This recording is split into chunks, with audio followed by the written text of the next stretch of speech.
Olá, bem-vindos a mais um dia do nosso plano de leitura. E hoje o desafio é bem interessante. A gente vai tentar conectar três passagens da Bíblia que à primeira vista parecem mundos diferentes. O que a ansiedade com dinheiro tem a ver com a construção de um templo lá no deserto e com sabedoria sobre sucesso? A resposta, olha, pode mudar o jeito como a gente olha para o nosso próprio coração. Pois é, essa é a grande pergunta que vai guiar a gente hoje. As leituras de Mateus, Êxodo e Provérbios tecem uma linha surpreendente que une esses três temas. No fundo, é um guia bem prático para uma vida com mais confiança e, claro, mais propósito. Então, vamos começar com uma pergunta que Jesus faz lá em Mateus, que vai direto ao ponto. O que é que realmente tem valor para nós? Em Mateus capítulo 6, a escolha é colocada de uma forma bem direta. A gente pode passar a vida juntando tesouros aqui na terra, que, bom, o tempo leva, ou podemos investir em tesouros no céu, que duram para sempre. A ideia central é que o nosso coração, ele sempre vai atrás do nosso tesouro. Então, para onde o nosso está apontando? A imagem aqui é muito clara, né? De um lado, a gente tem a fragilidade de tudo que é material, que pode se desfazer, que pode ser roubado, e do outro, a segurança, a permanência daquilo que é espiritual. A questão, no fim das contas, não é se a gente vai investir a nossa vida em algo, mas onde. E aqui está o ponto crucial. Não tem meio termo. O nosso coração, sabe, nossas paixões, nossa identidade, tudo isso é moldado por aquilo que a gente considera o nosso maior tesouro. A conexão é direta, é inseparável. Ok, mas como essa escolha sobre o que é valioso afeta a nossa vida no dia a dia? A resposta leva a gente direto para um dos ensinamentos mais conhecidos e, mais poderosos sobre ansiedade e preocupação.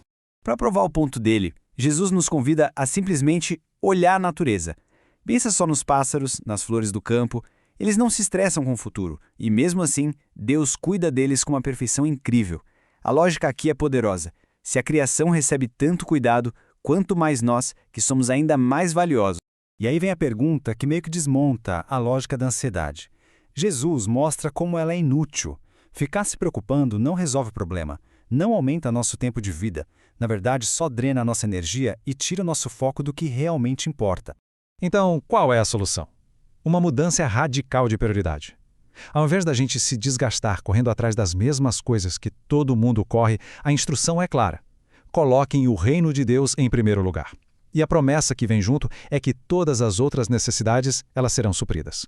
Certo, mas isso funciona na prática e em grande escala? Para a gente ver um exemplo espetacular de um coração focado em Deus, vamos viajar lá para a história da construção do tabernáculo, no livro de Êxodo. Imagina a cena. Moisés apresenta o projeto de construir um lugar para a presença de Deus no meio do povo. Mas ele não exige nada, não cria um imposto, o convite é simples, é direto. Quem quiser, de coração, contribua. E a resposta do povo é, gente, é simplesmente impressionante. A variedade de materiais que eles doaram é enorme, o que mostra que eles não deram o que sobrava, não. Eles entregaram os bens mais preciosos. Fica muito claro que o verdadeiro tesouro para eles não era o que eles tinham, mas o que podiam construir juntos para Deus. Isso nos leva à motivação por trás de tudo. A frase-chave aqui é, cujo coração os impeliu. A generosidade não nasceu de uma regra, de uma obrigação, mas de um desejo genuíno, um impulso que vinha de dentro para fora. E o resultado é algo que a gente raramente vê. A generosidade foi tão avassaladora, tão grande, que os líderes tiveram que pedir para o povo parar de doar. Eles já tinham mais do que o suficiente. Imagina só, um povo tão conectado com o propósito que a generosidade simplesmente não parava de fluir. Então, o que conecta um coração livre de ansiedade com uma mão aberta, generosa? Qual é o princípio que amarra tudo isso? Essa sabedoria a gente encontra lá no livro de Provérbios. Olha, este versículo é a base de tudo, a soberania de Deus. Sim, nós fazemos nossos planos e devemos fazer. Mas a verdadeira paz, a verdadeira confiança, ela vem do conhecimento de que, no final das contas, é o Senhor quem determina o rumo das coisas. Provérbios 16 desenha um contraste bem claro. De um lado, o orgulho, que é a confiança total em nós mesmos, nos nossos planos, e isso, segundo o texto, leva à queda. Do outro, a humildade, que é a confiança em Deus, o reconhecimento de que a gente depende dele. E isso nos conduz à vida. E aqui está o conselho prático. Consagrar ou entregar nossos planos a Deus não significa não fazer nada. Muito pelo contrário. É um ato de confiança ativa. É como dizer, Senhor, eu vou fazer a minha parte, mas eu confio que a direção e o sucesso vêm de Ti. Certo. Agora vamos conectar todos os pontos. Como é que a escolha do tesouro, a generosidade e a confiança se encaixam nesse grande quadro?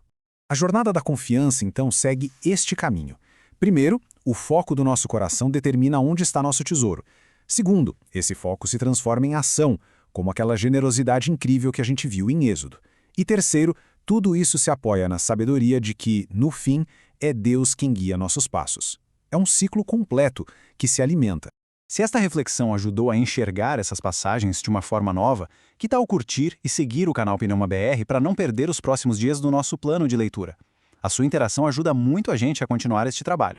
E para fechar, um último pensamento poderoso de Provérbios. Esse verso resume tudo. Mesmo naquilo que parece ser obra do acaso, a palavra final, o controle soberano, pertence ao Senhor. Fica aqui uma pergunta para a gente refletir. Sabendo que a direção final pertence a Deus, como isso muda a maneira como a gente planeja, se preocupa e age no dia de hoje? Fica essa reflexão. Até a próxima!